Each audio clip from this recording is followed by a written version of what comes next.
Proletarian internationalism, sometimes referred to as international socialism, is a socialist form of internationalism, based on the view that capitalism is a global system, and therefore the working class must act as a global class if it is to defeat it in class conflict. Workers thus should struggle in solidarity with the fellow workers in other countries on the basis of a common class interest, to avoid continued subjugation via divide and rule. Proletarian internationalism is closely linked to goals of world revolution, to be achieved through successive or simultaneous communist revolutions in all nations. Marxist theory argues that world revolution would lead to world communism, and later still, stateless communism. Workers of all countries unite, thus became a Marxist cry. Marxists regard proletarian internationalism the antonym of bourgeois nationalism, but the term has been subjected to different interpretations by various currents of Marxist thoughts. Marx and Engels. Proletarian internationalism is summed up in the slogan coined by Marx and Engels, "Workers of all countries unite," the last line of the Communist Manifesto, published in 1848. However, Marx and Engels' approach to the national question was also shaped by tactical considerations in the pursuit of a long-term revolutionary strategy. In 1848, the proletariat was a small minority in all but a handful of countries. Political and economic conditions needed to ripen in order to advance the possibility of proletarian revolution. Thus, for example, Marx and Engels supported the emergence of an independent and democratic Poland, which at the time was divided between Germany, Russia and Austria-Hungary. Rosa Luxemburg's biographer Peter Nettle writes, "In general, Marx and Engels' conception of the national geographical rearrangement of Europe was based on four criteria: the development of progress, the creation of large-scale economic units, the weighting of approval and disapproval in accordance with revolutionary possibilities, and the specific enmity to Russia." Russia was seen as the heartland of European reaction at the time. First International, the trade unionists who formed the International Workingmen's Association, sometimes called the First International, recognized that the working class was an international class which had to link its struggle on an international scale. By joining together across national borders, the workers would gain greater bargaining power and political influence. Founded in 1864, the IWA was the first mass movement with a specifically international focus.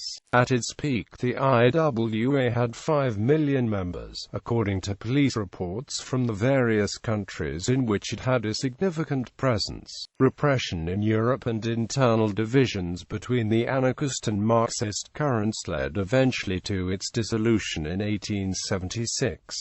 Shortly thereafter, the Marxist and revolutionary socialist tendencies continued the internationalist strategy of the IWA through the successor organization of the Second International, though without the inclusion of the anarchist and anarcho-syndicalist movements. Second International, proletarian internationalism was perhaps best expressed in the resolution sponsored by Lenin and Rosa Luxemburg at the 7th Congress of the Second International at Stuttgart in 1907. This asserted that wars between capitalist states are, as a rule, the outcome of their competition on the world market, for each state seeks not only to secure its existing markets, but also to conquer new ones. In this, the subjugation of foreign peoples and countries plays a prominent role. These wars result furthermore from the incessant race for armaments by militarism, one of the chief instruments of bourgeois class rule and of the economic and political subjugation of the working class. Wars are favored by the national prejudices which are systematically cultivated among civilized peoples in the interest of the ruling classes for the purpose of distracting the proletarian masses from their own class tasks as well as from their duties of international solidarity. Wars, therefore, are part of the very nature of capitalism. They will cease only when the capitalist system is abolished, or when the enormous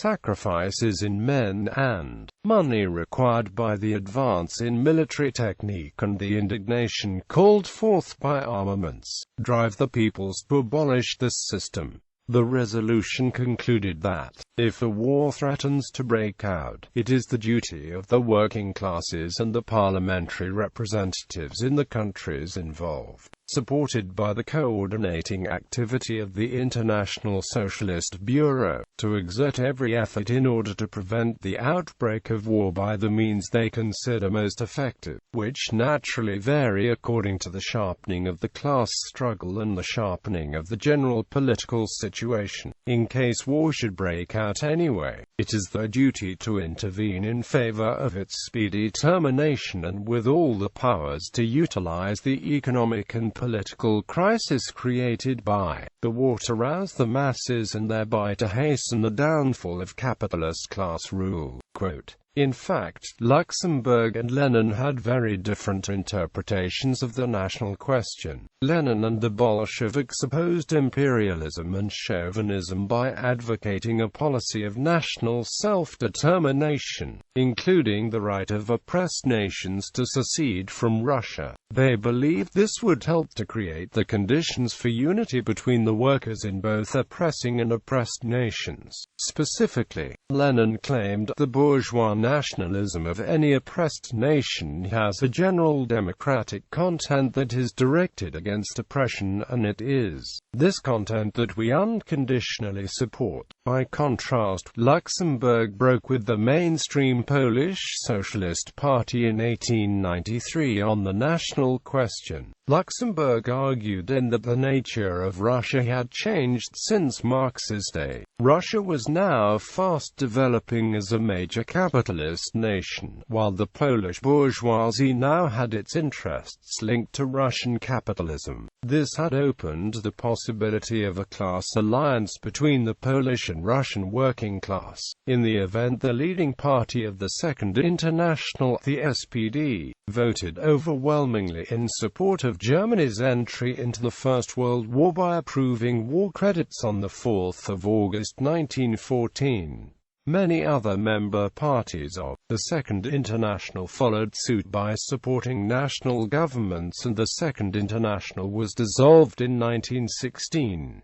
Proletarian internationalists characterized the combination of social democracy and nationalism as social chauvinism. First World War. The hopes of internationalists such as Lenin, Karl Liebknecht and Rosa Luxemburg were dashed by the initial enthusiasm for war. Lenin tried to re-establish socialist unity against the war at the Zimmerwald Conference, but the majority of delegates took a pacifist rather than a revolutionary position. In prison, Luxemburg deepened her analysis with the Junius pamphlet of 1915.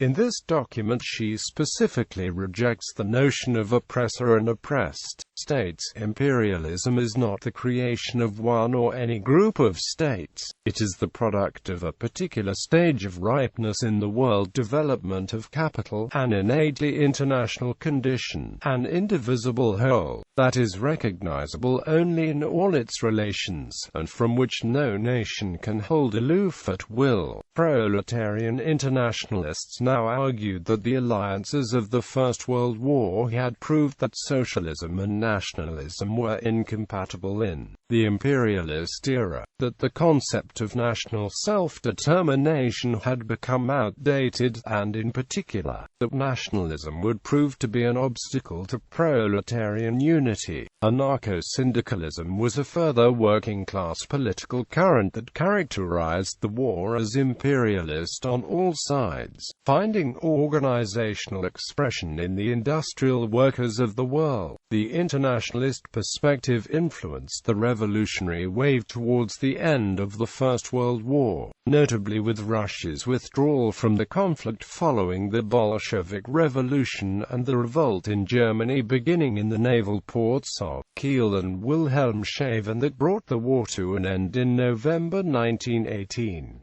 However, once this revolutionary wave had receded in the early 1920s, proletarian internationalism was no longer mainstream in working-class politics. Third International, Leninism versus left communism. Following the First World War, the international socialist movement was irreconcilably split into two hostile factions. On the one side, the Social Democrats, who broadly supported the national governments during the conflict, and on the other side Leninists and their allies who formed the new communist parties that were organized into the Third International, which was established in March 1919. However, during the Russian Civil War, Lenin and Trotsky more firmly embraced the concept of national self-determination for tactical reasons. In the Third International, the national question became a major bone of contention between mainstream Leninists and left communists. However, the latter soon became an isolated minority, either falling into line or leaving the International. By the time the Second World War broke out in 1939, only a few prominent communists such as the Italian Marxist Amedeo Bordiga and the Dutch Council Communist Anton Pannekoek remained opponents of Russia's use of the tactics of national self-determination. But in 1943, following the collapse of the Mussolini regime in Italy, Bordigists regrouped and founded the Internationalist Communist Party. The first edition of the party organ, Prometea, proclaimed, "Workers," against the slogan of a national war which arms Italian workers against English and German proletarians, opposed the slogan of the Communist Revolution, which unites the workers of the world against their common enemy, capitalism. The peace took the view that Luxemburg, not Lenin, had been right on the national question. Socialist internationalism. Socialist internationalism allegedly regulated relationship between socialist countries. In reality, Soviet Union controlled smaller countries using the Warsaw Pact and Kumkan, invading Hungary in 1956 and Czechoslovakia in 1968. The Sino-Soviet split in 1950s and 1960s produced two groups of socialist countries. Proletarian internationalism today. Some political groupings such as the International Communist Party, the International Communist Current and the International Bureau for the Revolutionary Party follow the Luxemburgist and Bordigist interpretations of proletarian internationalism, as do some libertarian communists. Leftist opposition to proletarian internationalism. In contrast, some socialists have pointed out that social realities such as local loyalties and cultural barriers militate against proletarian internationalism. For example, George Orwell believed that, in all countries, the poor are more national than the rich. To this, Marxists might counter that while the rich may have historically had the awareness and education to recognize cross-national interest of class, the poor of those same nations likely have not had this advantage, making them more susceptible to what Marxists would describe as the false ideology of patriotism. Marxists assert that patriotism and nationalism serve precisely to obscure opposing class interests that would otherwise pose a threat to the ruling class order. Marxists would also point out that in times of intense revolutionary struggle, internationalism within the proletariat can overtake petty nationalisms as intense class struggles break out in multiple nations at the same time, and the workers of those nations discover that they have more in common with other workers than with their own bourgeoisie. On the question of imperialism and national determination, proponents of Third Worldism argue that workers in oppressor nations must first support national liberation movements in oppressed nations, before there can be any basis for proletarian internationalism.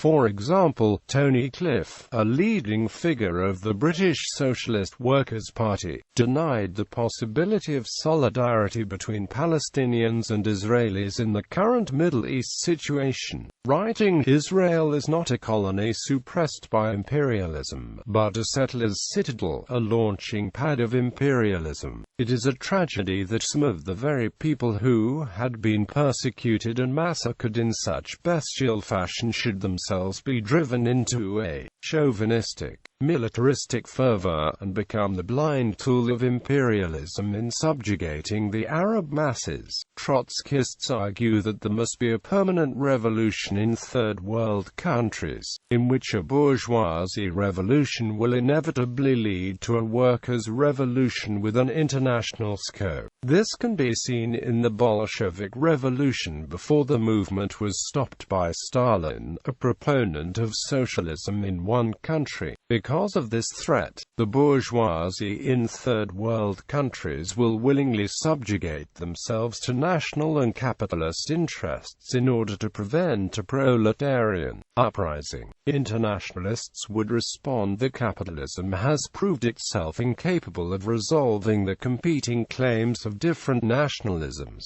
and that the working class is oppressed by capitalism, not by other workers. Moreover, the global nature of capitalism and international finance make national liberation an impossibility. For internationalists, all national liberation movements, whatever their progressive gloss, are therefore obstacles to the communist goal of world revolution.